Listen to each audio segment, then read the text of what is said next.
จากท่านผู้ชมวันนี้เฮาก็มาเบิ่ง2เหตุการณ์ใหญ่ที่เกิดขึ้นในค่ำคืนของมื้อวันที่21เมษายน2025อยู่ที่นครหลวงเวียงจันทน์หมดทั้ง2เหตุการณ์ที่1นั่นก็คือ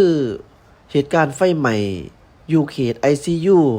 3โรงหมอ103หรือว่าโรงหมอหอย3นั่นเองในเวลา 23:33 นาทีในมื้อวันที่21เมษายน2025แต่ว่าสามารถควบคุมไฟได้ทางหน่วยดับเพลิงและก็กู้ภัยแม่นได้เข้าเคลียร์พื้นที่อย่างไวว่าและก็ทันเหตุการณ์อัปเดตล่าสุดผู้ออกสื่อบ๊อบบี้ไมค์ก็ได้โพสต์ว่าอัปเดตข่าวอยู่ห้องหมอ103ในคืนวันที่21เดือน4 2025ในเวลา 22:54 นาทีเหตุการณ์ดังกล่าวบ่แม่นเกิดจากไฟไหม้เป็นการรั่วของระบบถังออกซิในห้องมรสุมซึ่งข้าพเจ้าเป็นคนแรกที่แล่นเข้าไปในห้องดังกล่าวบ่มีเปลวไฟเต็มแต่ควันออกซิแนมหยังก็บ่เห็นทั้งสมักควันออกซิทั้งแสบตาบ่มีผ้าอัดปากทั้งย่านออกซิจะระเบิดก็เพราะปานนั้นดีแต่แนมเห็นผ้าห่มอยู่เตียงจับเอาผ้าห่มแล้วมาเปิดใส่ก๊อกน้ำเพื่อใส่อัดปากข้าพเจ้าแล่นเข้าออกคนเดียว 4-5 หอบศอกบอลปิดถังออกซิแต่ก็บ่เห็นเพราะว่ามันมืดเต็มทั้งแต่ควันพอดีเห็นเตียงคนเจ็บคนหนึ่งซึ่งเป็นเพศชายอายุประมาณ 12-13 ปีนอนใส่ออกซิข้าพเจ้าแล่นมาบอกแพทย์ซึ่งมีแพทย์ผู้หญิงเพราะระบบเตียงระบบออกซิข้าพเจ้าบ่ฮู้สิปิดดีแต่หมู่ป้องกันมาและอ้ายน้องพร้อมด้วยพลเมืองดีหาเฮา6คนแล่นเข้าไปกดแล้วพากันลากเตียงคนเจ็บออกมาท่าซ่าอีก10นาทีเด็กน้อยคนนั้นบ่ฮู้ว่าจะเป็นจังไดขอให้น้องชายคนนั้นจงปลอดภัยและคนเจ็บท่านอื่นๆจงปลอดภัยเด้อเจ้าส่วนเหตุการณ์ที่2นี่ที่ว่าเป็นไฟไหม้แท้บัดนี้แต่ว่าเป็นไฟไหม้ป่าแถวเขตบ้านสมหวังเมืองหาดไซฟองนครหลวงเวียงจันทน์เส้นทางไปท่าเรือพุ่นเจ้าอันที่ว่าไหม้นี่ที่ว่าเป็นไฟไหม้ป่ารถน้ำไงกำลังเข้ามาโดยทางหน่วยกู้ภัยและช่วยเหลือบรรเทาทุกข์เองก็ได้เข้าไปช่วยกันหมอดไฟและก็ได้เผยแพร่เกี่ยวกับวิดีโอนี่ให้เฮาได้รับรู้ครับตอนนี้แอดมิน เดี๋ยวเฮาไปเบิ่งภาพบรรยากาศนำกันบ้านสมหวังรักเป็ด นำทางหน่วยกู้ภัยและบรรเทาทุกข์หลายๆ ไฟไหม้ไฟหญ้าเกี่ยวกับเรื่องไฟเกิดขึ้นในครั้งนี้อยู่ที่เขตลักแปดบ้านสมหวังเมืองหาดไซฟองนครหลวงเวียงจันทน์ในค่ำคืนของมื้อวันที่21เมษายนที่ว่าวงกว้างเนาะทุกคนตามที่เห็นเลยตามที่ประชาชนแจ้งเนาะถือว่าไม่โดนแล้วแต่ว่ามีปัญหาน้อยนึงเนาะก็คือมันจะเป็นบึ่งจังซี่ทุกคนเขาเลยตรวจสอบว่าฝ้าเบื้องใดที่ว่ามันติดกับเฮือนประชาชนหลายที่สุดเขาจึงจะไปสกัดกั้นเขตนั้นเนาะเพราะว่ามันมีเฮือนประชาชนอยู่แต่ว่าตามที่เบิ่งแล้วเนาะก็คือมันยังไก่อยู่แต่กะคือที่ว่ามันปิ่วสินะทุกคนถ้าว่ามันไปติดเฮือนที่เป็นไหม้หรือสังกะสีมันอาจจะเหตุให้เกิดเพลิงไหม้เฮือนได้เนาะตอนนี้คือไอ้น้องเฮาก็เอารถมา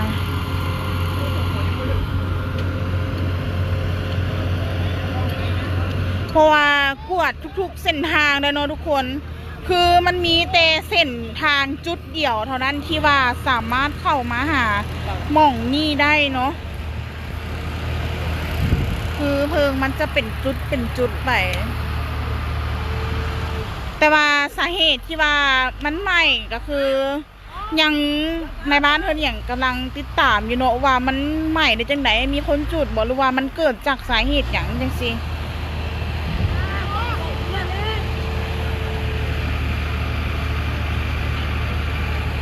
น้ำไปแล้วเด้อระวังน้ำไปแล้วระวัง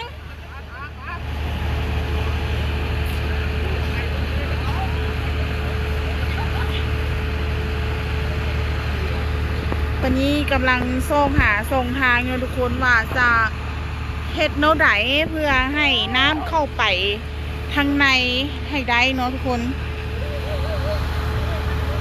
ปัญหาก็คือบ่บริเวณนี้มันจะเป็นบึงแต่ปัญหาที่สองก็คือเปลวเพลิงที่ว่ามันเป็นในน้อยแดงๆสินะทุกคนถ้าว่ามันปิวไปติดเฮือนคนล่ะมันอาจจะเฮ็ดให้ไหม้ได้เนาะถ้าทางที่ดีก็คือดับได้ให้ไว้เท่าใดแห้งดีเนาะ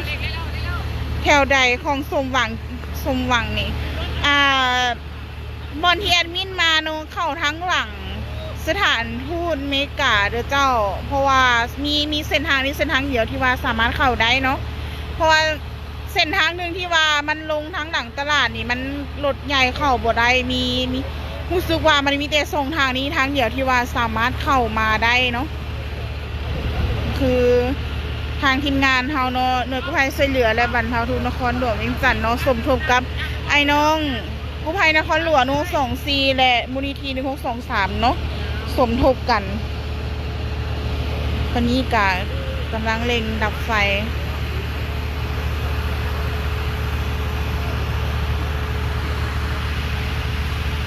ฝากเบื้องนั้นเนาะทุกคนก็ถือว่ามีไอ้น้องเฮาอยู่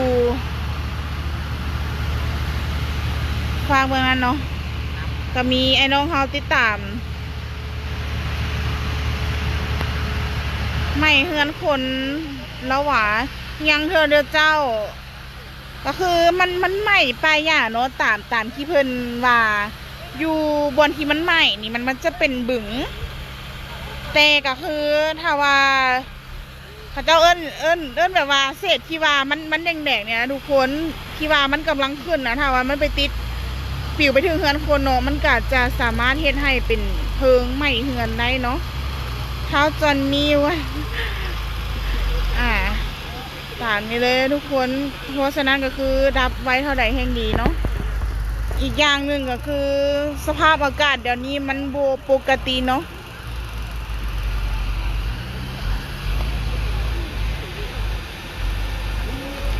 ไม่ติดกับใส่เอื้อยเขตที่แอดมินยืนอยู่เนาะแมนคันชื่อว่าสมหวังโตสมสนุกก็อาจว่าแมนแต่ฝากเบื้องนั่นนะทุกคนมันจะเป็นบ้านดอนดูอันนี้มันจะเป็นเบื้องที่ว่าอยู่กับเขาจะเอิ้นว่าบึงหลังตลาดสมหวังลังแปะนะเชียวทุกคน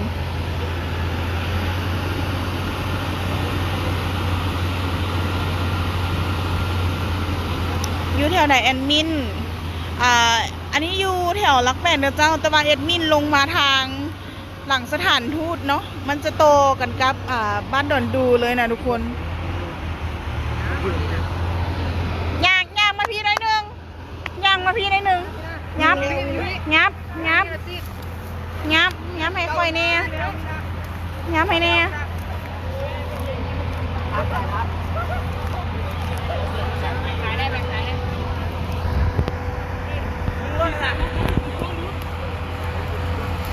โอ้ยยันหมูกระเพาะนั่น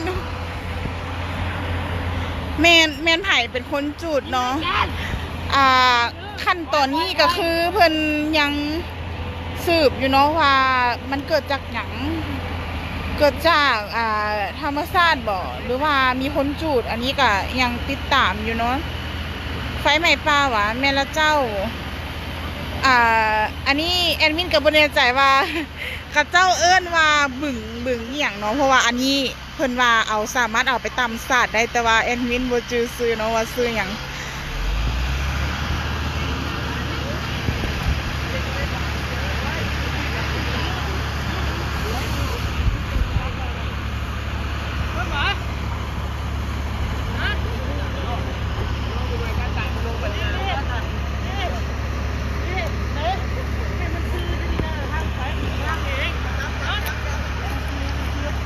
ยิงซื้อลงได้บอแย่งโค้งไม่มูเนี่ยนะปลาผือโอ้ใกล้บ้านคนบอใกล้เด้อเจ้าใกล้เด้อถือว่าบริเวณนี้ถือว่าใกล้บ้านคนเนาะ ฝั่งนี้ก็เป็นบ้านคนเบิดเลย แต่ว่ามันจะเป็นปลาผือเนาะคือเพิ่นเว้าว่าปลาผือแต่พาเอ็นวินค่ะบ่ฮู้ชื่อเพิ่นชื่อพืชสนิทนี่หั่นนะมีหน่วยงานใดออกเห็นแน่ตอนนี้เนาะปัจจุบันก็คือมีหน่วยกู้ภัยเฮาเนาะหน่วยกู้ภัยช่วยเหลือและบรรเทาทุกข์สมทบกับหน่วยกู้ภัยนครหลวง1624เนาะแล้วก็หน่วยกู้ภัยมูลนิธิ1623เนาะ3หน่วยงานเนาะปัจจุบันอยู่นี้แล้วก็ไอ้น้องกู้ภัยบ้านโทมหาก็เข้ามาสมทบเฮาวังหนึ่งเนาะก็คือตอนนี้ก็คือคาดเดาบ่ได้เลยว่าเพลิงมันลามไปฮอดจุดไหนเพราะว่ามันเป็นป่าผือที่ว่าเป็นไหม้เป็นวงกว้างเลยเนาะทุกคนไหม้แถวไหนที่ว่าอยู่นี่เนาะมันเป็นเขตบ้านสมหวังเนาะบนที่เฮาอยู่ลงทางดั่งสถานทูตอเมริกาเนาะบึงหนองแวงแอดมินกับโบเน่ใจเนาะว่าอันนี้เพิ่นเอิ้นบึงหยังแต่ว่าอยู่ที่บนแอดมินอยู่นี่ก็จะเอิ้นสมหวังแล้วฟากเบื้องนั่นจะเป็นตะดูจังซี่แต่ว่าฟากเบื้องนั้นแอดมินบ่ฮู้ว่ามันขึ้นกับหนองแวงบ่หรือว่าจังไดหรือว่าคนแถวนี้เพิ่นเอิ้นบึงหยังนะ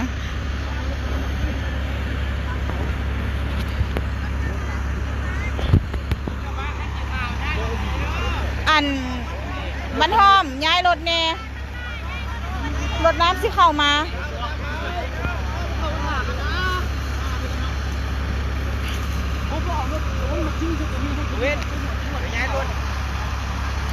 ชื่อว่าลามอีกเนาะทุกคนทางในมันซึ่งบ่สามารถที่ว่าจะเข้าไปได้เนาะมันเป็นบึงแล้วเฮาบ่ฮู้ว่ามันเลิกสำใดในน้ำมันจะมี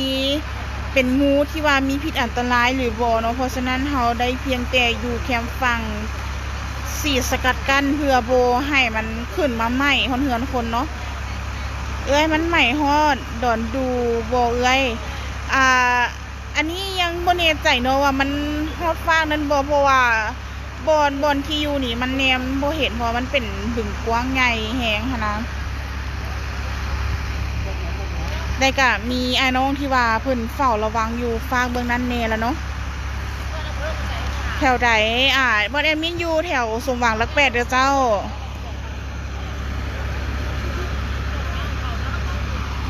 ถือว่าฟากนั่นเนาะซึ่งมันบ่ทีว่าแบบว่าจะบ่สามารถข้ามไปได้นะทุกคนเฮากะว่าหนองหั่นกะว่ามันเลิกสำใดหยังบ่ได้หั่นนะเพราะว่าบ่เคยมีไผเคยมาเขตนี้เนาะ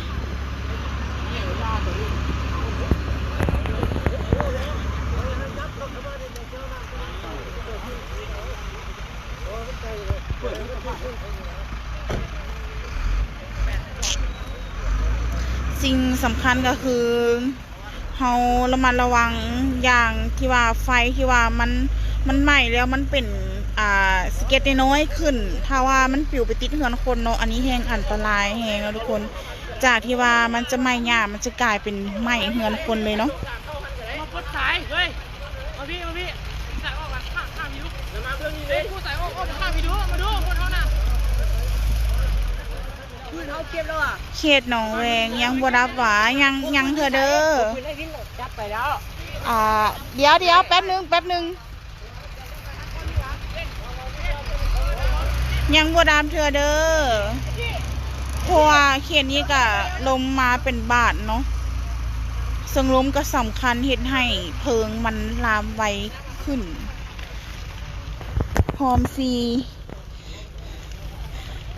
ยังว่าสีห่วมโอเคมาเลยเด้อถ้ามาบ่ถึกถามไอ้น้องได้เด้อป่าบ่แมนมันใหม่หนองใหม่หันหวาบางทีจีนบ่ได้ออกเฮ็ดบ่อันนี้ยังบ่ฮู้เด้อเจ้าว่าเพิ่นจะมาสมทบบ่แต่ว่าเบื้องต้นเฮามีคือหน่วยกู้ภัยเฮาเนาะอยู่สังเวยแล้วก็มีหน่วยกู้ภัยนครหลวง624เขตเมืองหาดแล้วก็ไอ้น้องจุดหนองไฮเนาะ ไอ้น้อง163จุดหนองไฮเนาะที่ว่าเพิ่นมาสมทบนำเอาเขตใกล้เคียงก่อนเนาะส่วน128นี่เฮายังบ่ฮู้ว่าเพิ่นจะออกมาบ่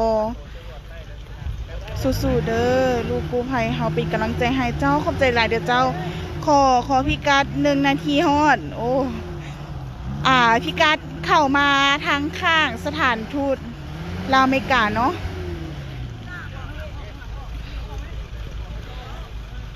แถวใดเจ้าเส้นทางที่ว่าเขาเข้ามาแม่นมันอยู่ทางหลังสถานทูตลาวอเมริกาเนาะเข้าโฮมมาในไหนเลิกๆเลยแต่ว่าเขตนี้มันโต3-4บ้านเพื่อนเลยเนาะเพราะว่ามันเป็นบึงใหญ่ๆเลยทุกคนฝากเบื้อ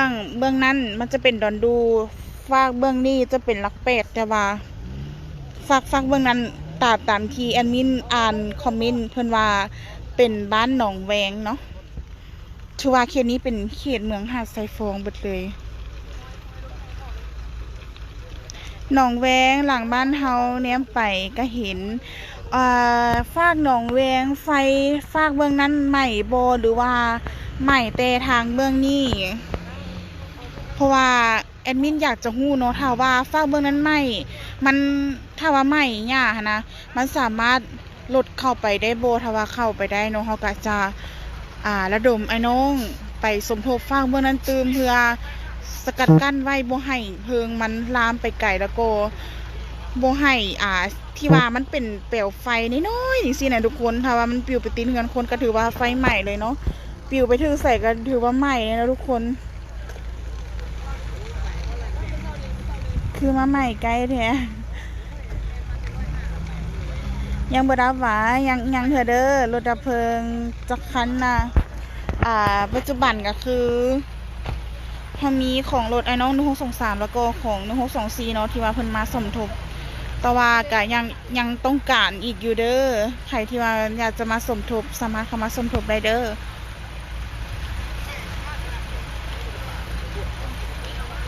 เจ้าขอบใจหลายเด้อเจ้าที่ว่าเขามาเป็นกำลังใจให้เนาะมันคือเป็นจุดแบบนั้นที่ว่ามันเป็นจุดแบบนั้นเนาะก็คือส่วนหนึ่งมันก็มาจากเปลวไฟน้อยๆเลยทุกคนถ้ามันปิวไปถึกโบนที่ว่าหญ้ามันแห้งมันก็จะลามมันก็จะไฟก็จะเริ่มไหม้จังซี่แต่ว่าถ้าว่ามันเป็นวงกว้างถ้าว่ามันบ่มีเปลวไฟอันน้อยๆนะมันก็บ่สามารถที่ว่าจะไหม้ไปเฮาใส่ได้เนาะนี่แหละก็คือแอดมินก็คือแบบว่าบอกว่าถ้าว่ามันไหม้ไปฮอดหม่องใดเปลวไฟน้อยๆน่ะมันไปตกหม่องใดก็คือหม่องนั้นมันจะไหม้เนาะทุกคนอันตรายก่อนไฟแห้งๆอีกเลยทุกคนที่ว่าเปลวไฟน้อยๆนี่นะไม่บ่ได้มาเด้อมื้อนี้เพิ่นบ่ได้ประจำการเพราะว่าเพิ่นเป็นนักเรียนเพิ่นเข้าโรงเรียนก็เลยว่าจะมาประจำการเฉพาะเสาร์อาทิตย์เท่านั้นเนาะดับหลายเลยว่าแอดยังเถื่อเด้อยังเถื่อเนาะตามที่เห็นเลยเด้อเจ้ายังโบดับเลยเนาะถือว่ามันไหม้เป็นจุดไปเนาะหลังบ้านประชาชนดับหมดแล้วหวาคันสิว่าใกล้หลังบ้านบอกกับใกล้เนาะแต่ว่ามันเป็นบึงสิ่งที่เฮาต้องเฮ็ดตอนนี้ก็คือดับไฟให้ได้เพราะว่าเนี่ยทุกคนมันเป็นจังซี่นะมันเป็นไฟสเก็ตน้อยๆนะมันไปตกถึกวงไหนถือว่าไหม้เนาะทุกคนก็คือเป็นจุดนี่มันเกิดจากที่ว่าเปลวไฟน้อยๆสินะไปตกใส่นะทุกคนไม่อยู่บ้านสมหวังเหนือหรือใต้เพิ่นจะเอิ้นว่าอย่างนั้นน่าจะเหนือเนาะเพราะว่ามันติดกับสถานทูตอเมริกานะทุกคน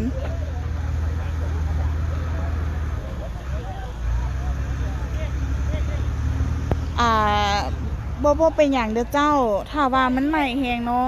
เดี๋ยวเพิ่นน่าจะแจ้งกันตืม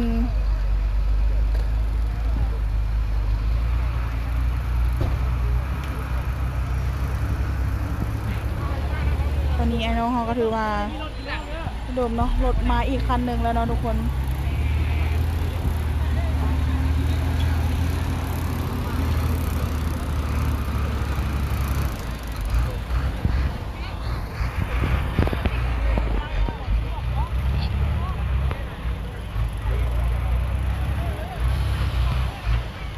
บ่แม่นพากันจุดขี้เหยื่อฟ้าซ้ายบ่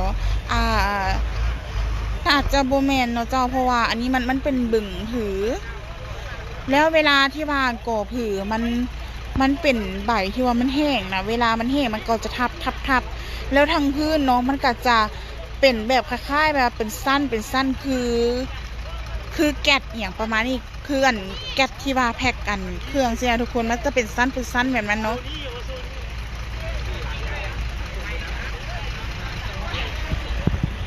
ชื่อว่ารถน้ำเข้ามาสมทบอีกคันหนึ่งอะเนาะทุกคนตอนนี้กำลังระดมไอ้น้องต่อน้ำรถดับเพลิงจากคันละปัจจุบันรถดับเพลิงอยู่สถานที่เกิดเหตุเนาะมีอยู่นำกัน3 คันเด้อเจ้า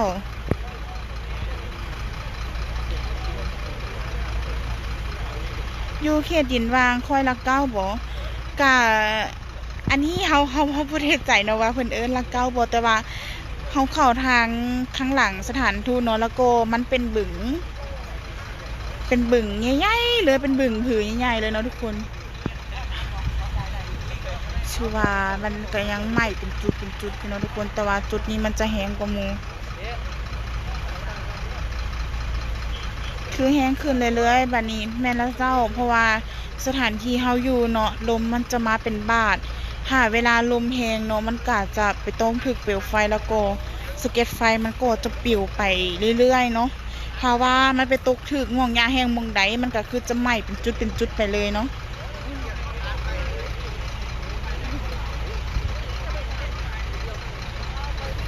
บ่แม่นว่าเฮาบ่ซีดเด้อเจ้า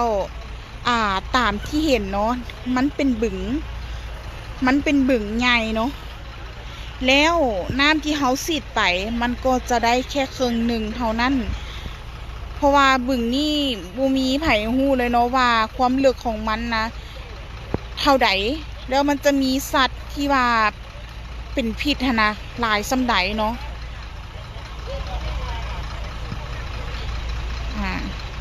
อยากให้ทุกคนเข้าใจเนาะว่าไอ้น้องกู้ภัยของพวกเขาอะนะก่อนที่ว่าจะไปช่วยคนอื่นให้ปลอดภัยเนาะก็ต้องช่วยให้ตัวเองปลอดภัยก่อนเนาะจึงจะไปช่วยคนอื่นให้ปลอดภัยได้ถ้าว่าคนที่ว่าไปช่วยบ่ปลอดภัยแล้วคนที่เขาจะไปช่วยจะปลอดภัยได้แนวใดที่ว่านี่เป็นคติเตือนใจสำหรับไอ้น้องดับเพลิงหลายๆคนเนาะ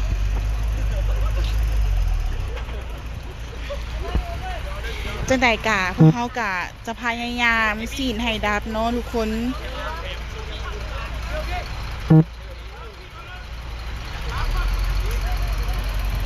ตอนนี้ก็คือกำลังต่อน้ำเนาะทุกคนต่อน้ำใส่อีกคันหนึ่งเพราะว่าบางจุดมันก็รถก็เข้าบ่ได้เพราะว่ามันเป็นดินที่ว่าบ่เพียงกันเนาะมันบอนลุกบอนโน้นจังซี่บางเทื่อรถน้ำที่ว่านักๆเข้ามามันอาจจะคาได้เนาะเพราะว่ามันเป็นบึง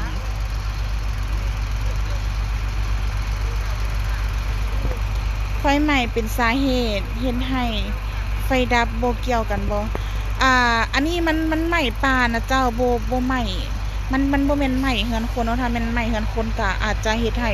ไฟฟ้าดับเนาะแต่ว่าคืออันนี้มันเป็นไหม้ป่ามันบ่เกี่ยวกับไฟฟ้าเด้อเจ้า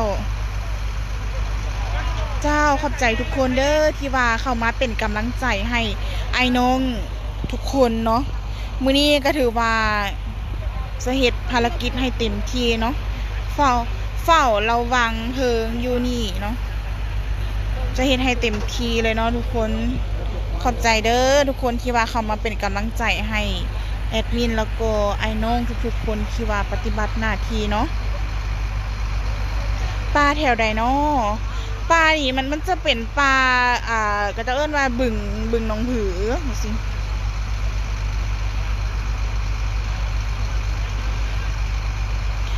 เพิ่นว่าปลาผือเด้อเจ้ามันเป็นปลาผือเนาะถือว่าฝาก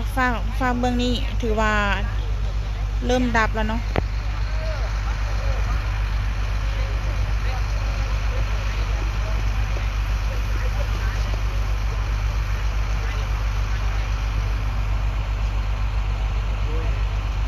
ตอนนี้กำลังต่อน้ำเข้ามาหา รถที่ว่าสามารถเข้าใกล้เพลิงได้หลายที่สุดเนาะนั่นก็คือรถคันน้อยที่ว่าเข้าใกล้หลายที่สุดก็คือต่อสายแล้วสีดข้ามไปฝากเมืองนั้นบึงนี้กว้างล้ามไปฮอดหนองแวงสารคำยากที่จะคุมไฟได้ต้องใช้กำลังคนและใช้เวลาสมควรแม่นเจ้าถือว่าตามที่แอดมินยืนเมืองเนาะเพลิงนี่ถือว่าลามไวที่สุดเนาะเพราะว่าลมมันมาเป็นบาทแล้วก็เวลาที่ว่ามันว่าไปฟากนี้บ่หรือว่ามาทุกคนเวลาลมพัดมันก็คือไฟมันก็จะขึ้นแบบนี้เลยระวังกันเด้อสัตว์ที่มีพิษถือความร้อนเราจะมาการเป็นเจ้าอันนี้แหละเนาะทุกคนที่ว่าพวกเขาบุกล้าข้ามไปเนาะ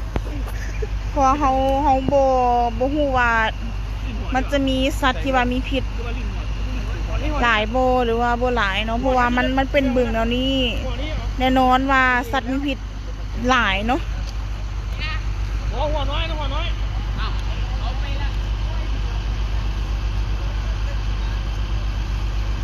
หาดทรายขาวอะบ่แม่นเด้อบ่แม่นหาดทรายขาวเด้อเจ้า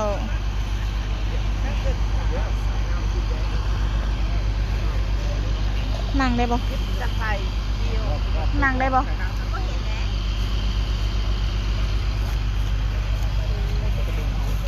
ขอโทษ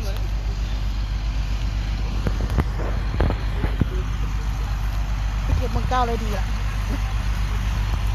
ว่าไม่ยังขาเขาบ่ถึง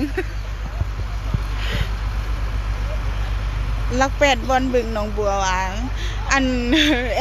ดมายืนอยู่นี่แอดบ่เห็นอันบัวเนาะเห็นแต่ผือใส่สมอนยับน้อยนึง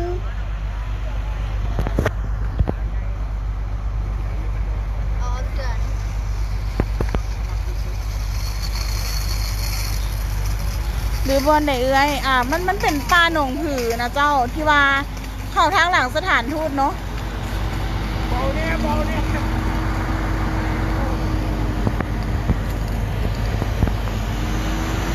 มีแฟดบอไต้แฟดให้กับเจ้าเนี่ยเพื่อกับเจ้าเสียนทางหน้า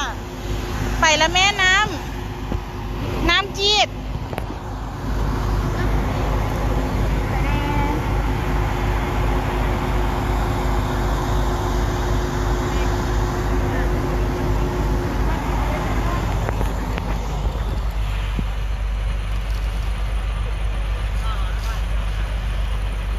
เป็นฟ้ากว้างซอดออกตอนสังหารหาหนองแวงสมสนุกกว้างอีหลีแม่นเจ้าถือว่ากว้างเนาะตามที่ว่าแอดมินเบิ่งนี่ก็คือมันใหม่เป็นจุดไปแน่นอนว่าต้องกว้างแฮงอีหลีเนาะเพราะว่าเป็นใจกลางของบ้านสมหวังดอนดูหนองแวงสมสนุกจังซี่สารคำจังซี่ถือว่าแน่นอนเนาะเป็นใจกลางของบ้านนะสิถือว่าเป็นป่าผือที่ใหญ่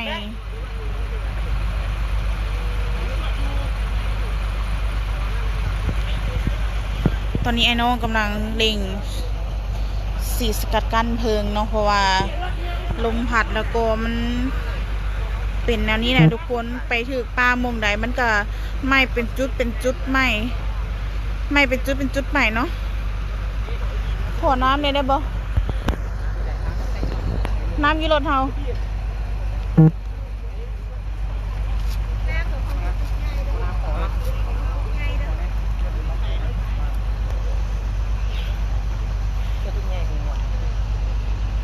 จังได๋ก็ขอขอบใจไอ้น้องเด้อที่ว่า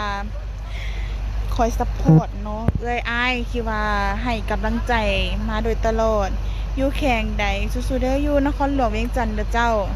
อยู่นครหลวงเวียงจันทน์เนาะอยู่ในตู่เมืองหาดไซโฟงนครหลวงเวียงจันทน์ไม่อยู่ไสไม่อยู่ฟากเบื้องสมหวังหลักแปดนะเจ้า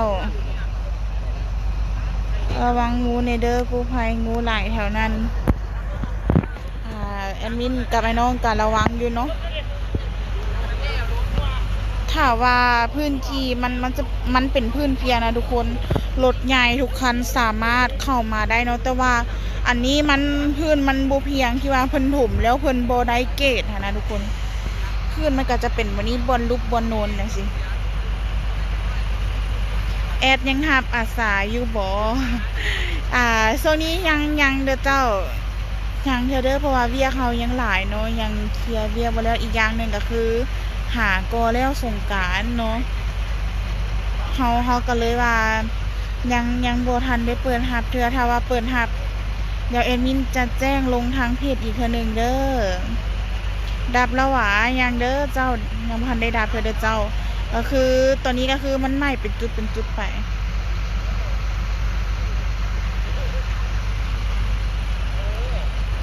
แถวโรงงานยาสูบนี่บ่ทางฝากเมืองสถานทูตเด้อเจ้าว่านี่แม่นเป็นกำแพงเมืองเก่าสมัยโบราณแต่ก่อนกว้างแท้จูอยู่ไส อยู่สมหวังรัก8เด้อเข้าโฮมสถานทูตอเมริกาเนาะ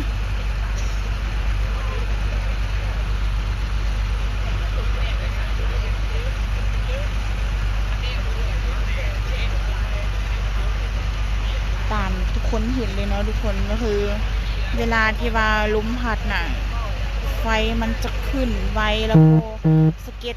ไฟน้อยๆมันจะปลิวไปถ้าฝนตกตืมคือสิดีดูตนคนและสัตว์ถือว่าเป็นการดีเนาะถ้าว่าฝนตกเนาะเพราะว่าอากาศก็อบอ้าวแล้วก็มาเกิดเหตุเพลิงไหม้แบบนี้เนาะ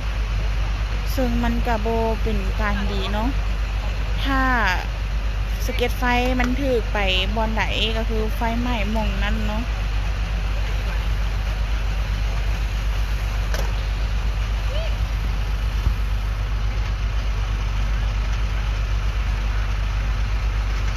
ทุกคนถือว่า1 จุด 2 จุด 3 จุด 4 จุดแต่ส่วนฝากหนองแวงเนาะแม่นไผที่ว่าอยู่หนองแวงรายงานข่าวเด้อเจ้าอยู่ฝากนั่นเป็นจังไดเนาะไฟใหม่ฮอดพุ่นบ่หรือว่ามีแต่เฉพาะบอดแอดมินอยู่เนาะรายงานเด้อเจ้าถ้าว่าเขตนั้นใหม่แอดมินก็จะบอกทีมงานไอ้น้องดับเพลิงไปฝากเบิ่งนั้นเนาะถ้าว่าไฟใหม่เขตนั้นโตใหม่ทงหญ้าหวะมันจะเป็นป้าผือเด้อเจ้าฮะไข่ให้แน่ไข่ให้แน่กิ้ว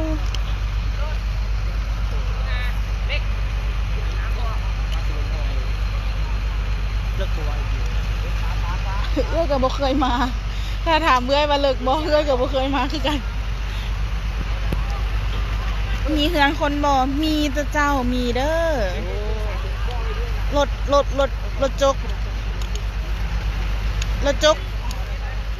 จกมาได้ค่ะโอ้เข้ามาพุดทองให้โอ้ยกตู่พวกโครงการของแรงนี่มีคนจุดหวาหรือว่าแนวใดอันนี้ยังบ่ฮู้เทื่อเจ้าว่ามันเกิดจากสาเหตุหยังเนาะยังอยู่ขั้นตอนสืบสวนสอบสวนอยู่เนาะว่ามันเกิดจากสาเหตุหยัง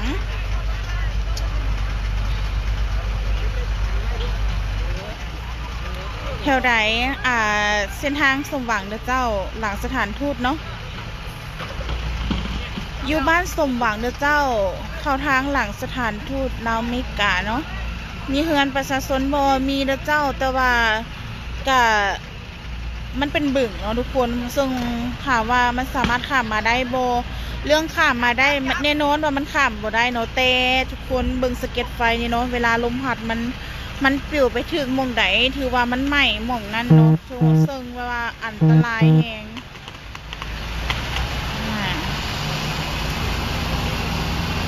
บ่เด้อเจ้าบ่ได้อยู่แถวบ้านหาดทรายขาวเด้อเจ้าฟากเบื้องเวลาบอนที่มันใหม่เนาะมันโตกันกับ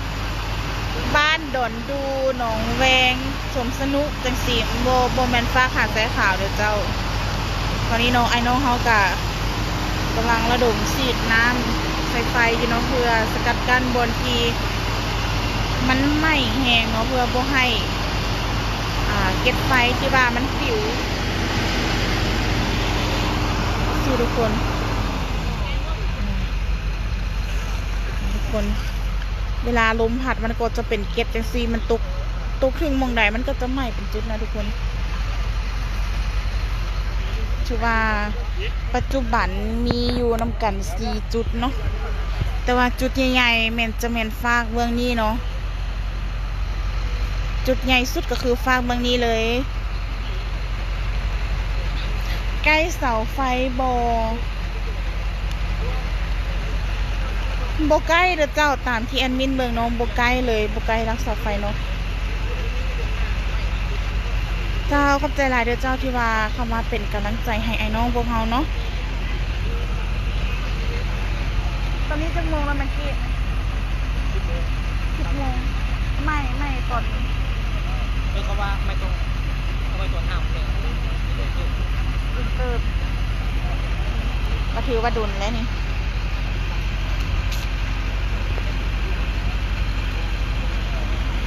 ไฟมันหอมกระดับฮ้อนคักเวลานี้เนาะช่วงนี้ก็คือมันบ่ปกติเนาะอากาศเนาะบึดร้อนบึดหนาวบึดฝนบึดลมจังซี่นะทุกคนอากาศร้อนอบอ้าวเฮือนหลังไหนหรือว่าสายไฟจุดใดที่ว่าค่อนข้างที่ว่าจะว่าเก่าเนาะมันก็อาจจะมีการช็อตหรือว่าแตกเนาะมีแต่ให้ทุกคนระวังเอาเด้อเพราะว่าอากาศมันเปลี่ยนแปลงไปทุกมื้อเนาะไฟบ้านนาธรรมกระดับ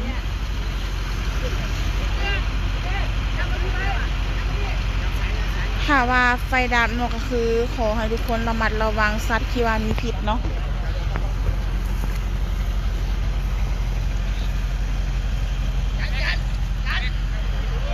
ถือว่าสัตว์มีพิษนี่ถือว่าค่อนข้างอันตรายเนาะเนื่องจากว่าฝนมันตกบางเขตเนาะ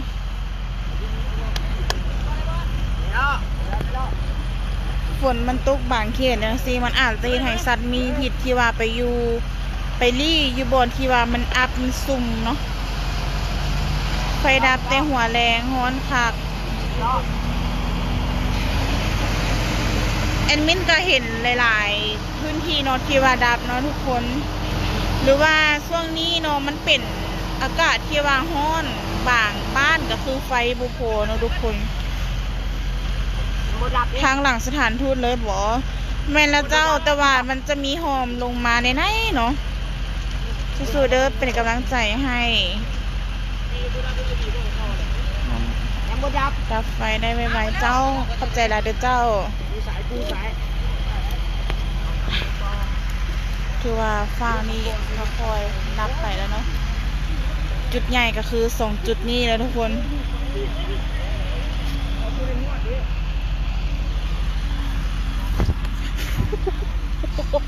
ลิบขาเลยเหลือกอย่างขนาดนี้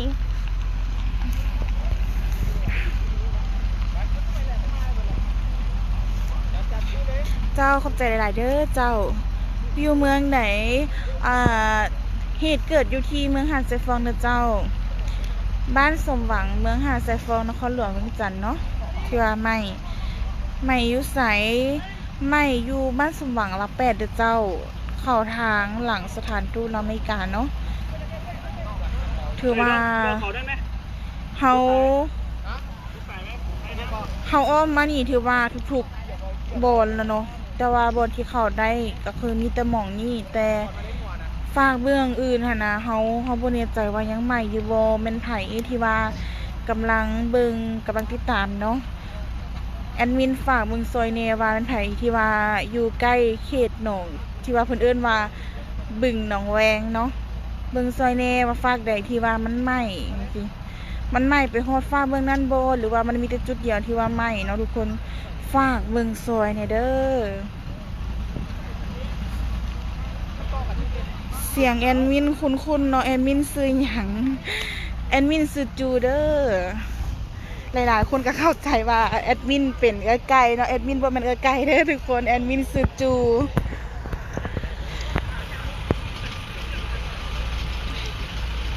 ไม่ดอนดูก็ดับเป็นบางสายอยู่สังเวยก็คือกันเนาะอยู่เขตส่วนบ้านคือกันมันก็จะดับเป็นบางสายที่ว่าบางสายก็ อาจจะไฟบ่พอจังซี่ก็เลยเฮ็ดให้บางบ้านที่ว่าไฟดับเนาะไฟไหม้หยังที่ว่าเห็นอยู่นี่เนาะเป็นป้าหนองผือเด้อเจ้าส่วนสาเหตุต้องขอโทษขออภัยเด้อทุกคนเมื่อกี้นี้เน็ตซ่าเนาะเกือบตัดไปเลยลมกับผู้ชมอยู่ดีๆเนาะเน็ตตัดไปเลยเกือบไล่ติดเองเนาะ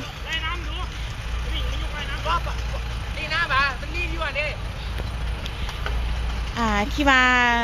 อ้ายเพิ่นถามเนาะว่าไฟไหม้หยังก็คือไหม้ป้าหนองผือเด้ออ้ายมันจะเป็นป้าผือเนาะ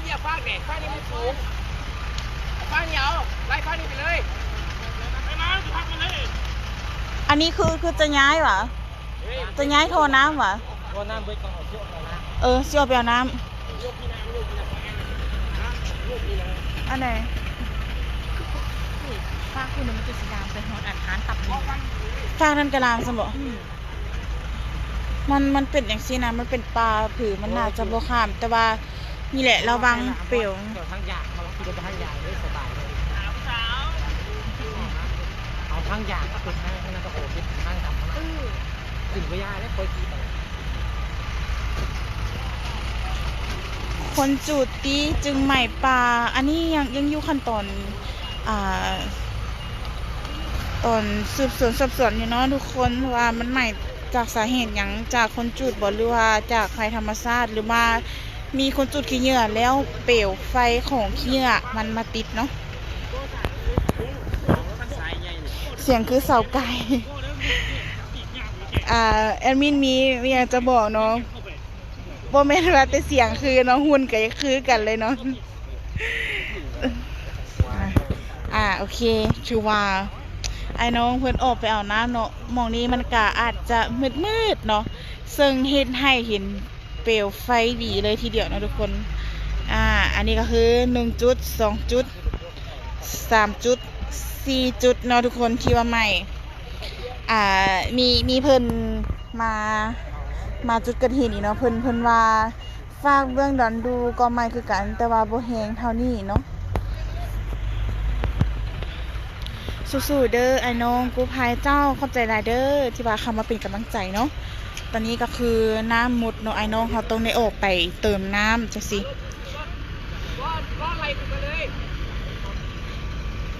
ถือว่าปัจจุบันเขามีรถน้ำอยู่3คันเนาะ2คันใหญ่1คันน้อยอยู่บ้านสมหวังเลยบ่ถ้าว่าจะอยู่บ้านสมหวังเลยกับโบนะเจ้ามันเป็นเขตระหว่างบ้านสมหวังหาสมสนุกที่ว่าบอดแอดมินอยู่เนาะเพิ่นว่าที่ว่ามันใหม่นี่แรกๆมันเป็นจุดน้อยๆก่อนใหม่แต่5 โมงแรงเนาะแต่ว่าเพิ่งเริ่มมาแฮงตอนช่วง7 โมง8 โมงแล้วตอนนี้ก็คือ10 โมงแล้วทุกคนถือว่าใหม่โดนเติบหลายชั่วโมงเลยทุกคนสาเหตุเกิดจากหยังตอนนี้เพิ่นยังอยู่ในขั้นตอนสอบสวนอยู่เนาะว่าใหม่จากหยัง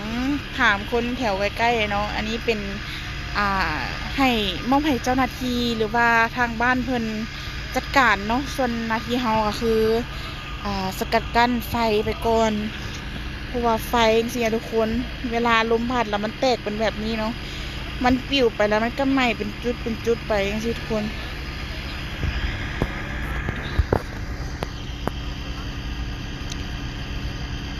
ใกล้ส่วนจีนบแอดมินกับโบเนใจเนาะว่าใกล้นั่นบอเนาะเพราะว่าแอดมินกับหาโกเคยเข้ามาทางไหนนี่ครั้งแรกเนาะหลังเดือนบาทล้านสร้างนั่นหันหวาโมเมนต์เจ้าฝากนี้จะอยู่ฝากเบื้องหลังสถานทูตอเมริกาเนาะหรือว่าหลายๆคนเอิ้นว่าวงเวียนลักษิตอย่างประมาณนี้ทุกคนแต่ว่ามันอยู่ทางหลังสถานทูตอเมริกาใครแต่ใหม่ปลาบ่ใหม่เฮือนคนแมนเจ้าถือว่าโชคดีเนาะโชคดีอย่างหนึ่งแต่กะโชคดีอย่างหนึ่งโชคให้อย่างหนึ่งก็คือโชคให้ที่ว่าไฟมันแตกสินะทุกคนมันปลิวไปติดหม่องอื่นแล้วไฟมันลามเนาะทุกคนบ่แม่นชาวบ้านแถวนั้นจุดบ่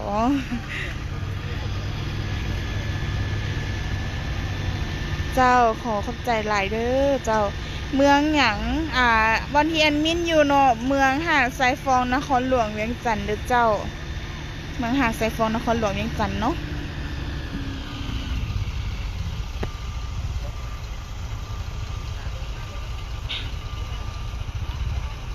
ชื่อว่าตอนนี้น้ำเบิดเนาะรถคันหนึ่งกำลังกลับไปเติมน้ำรถคันนี้กำลังจะออกไปเติมน้ำเนาะ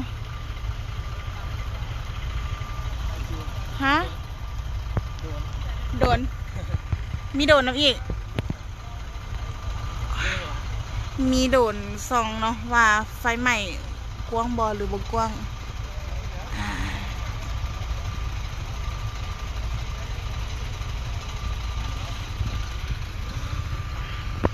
แมงวันไง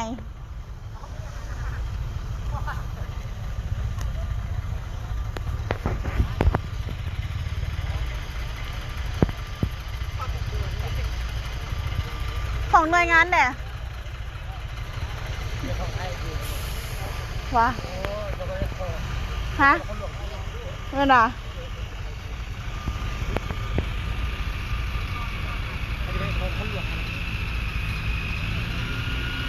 สู้ๆเด้อเอ้ยบ้านข่อยก็อยู่หันแต่ว่าโอมมาแล้ว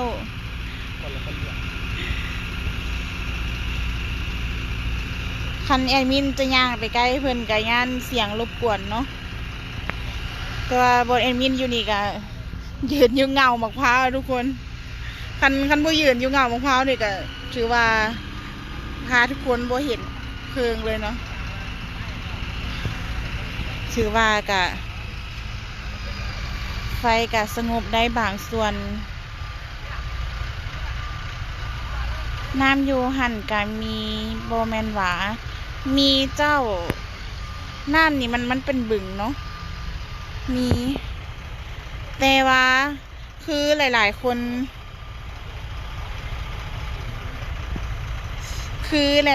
เข้าใจว่ารถดับเพลิงสามารถดูดน้ำได้ทุกๆน้ำบ่แม่นเด้อเจ้ารถดับเพลิงเนาะสามารถใส่น้ำได้เพียงแต่น้ำประปาเท่านั้นน้ำมันอื่นจะใส่บ่ได้เนาะที่ว่ามันเป็นน้ำคลองน้ำอย่างสิซึ่งบ่สามารถใส่ได้เนาะ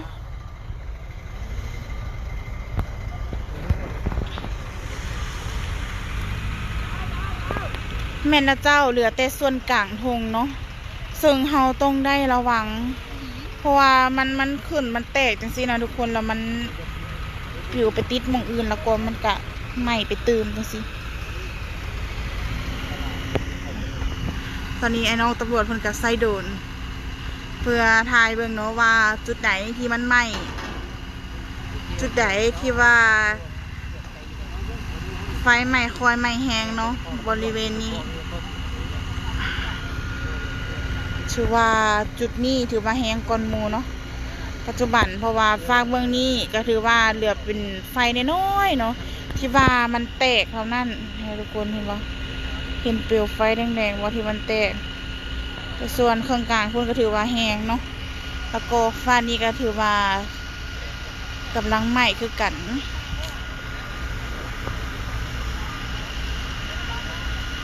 ใหม่ใกล้สถานทุนหมดเลยแม่ละเจ้าที่ว่าป้าผือเนาะทุกคนยังที่เข้าใจว่าหลายคนก็คิดว่าเป็นหยังป้าผือมันเป็นบึงทางกล้องมันเป็นน้ำเป็นหยังมันจึงไหม้ได้เนาะไฟมันลามไม่แนวใดยังซีไหม้ได้จังไหนทางที่ว่ามันเป็นน้ำทางกล้องเนาะก็คือจากที่ว่าแอดมินเคยไปดับไฟอยู่ใกล้ๆศูนย์เนาะมันก็จะเป็นบึงกันแต่ว่ากับเจ้าเอิ้นบึงหนองผือเขตดอนประไมเนาะเวลาก่อผือเนาะมันจะเป็นกีบคล้ายๆคือก่อหัวสิงไคทุกคนเวลากีบมันใบมันแห้วมันก็จะล่มทับติ่งกันไปจังซี่มันก็เลยเฮ็ดให้แบบว่าซ่อนเวลาไฟไหม้ก็คือมันจะไหม้บ่ฮอดพื้นเนาะคล้ายๆแบบว่าไฟมันลอดพื้นหรือว่าเป็นแบบคล้ายๆคือแบบเวลาเฮากล่องแก๊สท่วมกันแต่ว่าแก๊สข้างในมันบ่ไหม้จังซี่นะทุกคนมันจะเป็นแบบนั้นเนาะ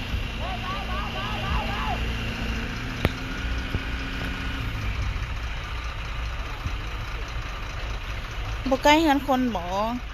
ใกล้อยู่เด้อเจ้าแต่ว่ามันเป็นบึงเนาะเฮาได้ระวังเอาเพราะว่าสะเก็ดไฟอย่างสิมันเป็นไฟน้อยๆถ้าว่ามันปิวมันก็คือปิวไปถึงหม้องใดก็คือไหม้หม้องนั้นเนาะค่อยเห็นแต่แรงตอน5 โมงนี่แหละแม่ละเจ้าตามที่ว่าเฮาได้สอบถามคนที่ว่าอยู่ใกล้เนาะเพิ่นก็ว่าไหม้แต่5 โมงแรงแต่มันมาแฮงตอนช่วง 7-8 โมงเนาะเนื่องจากว่าโมงนั้นมันก็อาจจะแบบมีลมพัดมันก็เลยเฮ็ดให้ไฟไปไวเนาะเบิ่งให้แน่คนเบิ่งเท่าใด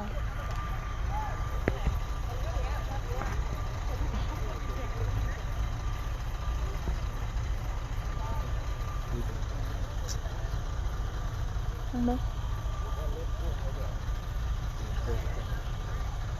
อันน่ะเบิ่งเฮ็ดเฮาดิ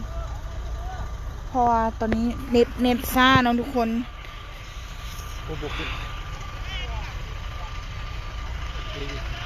เน็ตซ่าแฮง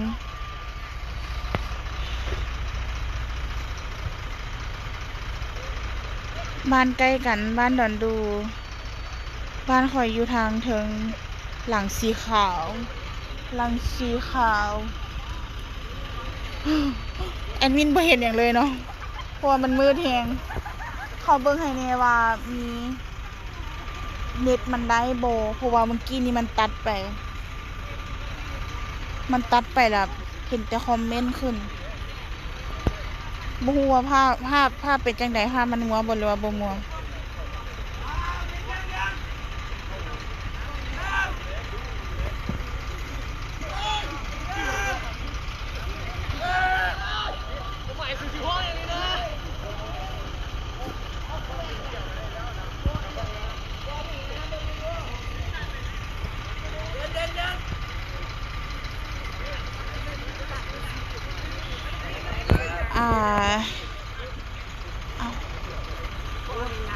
ขอถามแน่พักส่วนหลัดเฮาก็ได้ไปสมทบแล้วบ่ขอถามแน่ฮะงูเท่ว่ะงูเท่ว่ะเท่ว่ะเมื่อกี้เอาดีๆได้เมื่อกี้ยิงยืนอยู่ปุ่มหญ้างูตอดเที่ยวกันไปห้องหมออีกนี่บ่ขึ้นนะมึงดูแม่อันตรายอย่ามาเยี่ยงับเยี่ยต่อเด้อเดินมาทุบนี่ฟ้าใจเย็นเด้อ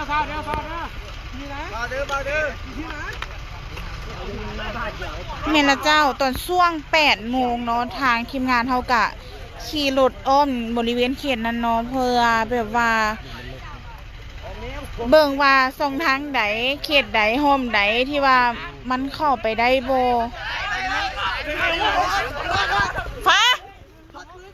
ไฟไหม้ห้องหมอไหม้ตึกใดเอ้าไฟไหม้ห้องหมอเลย3บ่วะไปที่กินโอ้เรียนทันอยู่เหรอโอ้ยเบาบับเลยหลายเท่ว่ะได้รับแจ้งว่ะเอาฮะเก็บสายไฟแม่สิสายน้ำเก็บเซยกันแม่บ่แม่นเล่นไผเล่นเราเด้ไปเขามีลูกที่เกิดนะไปก่อนห้ามมีคนเก็บไป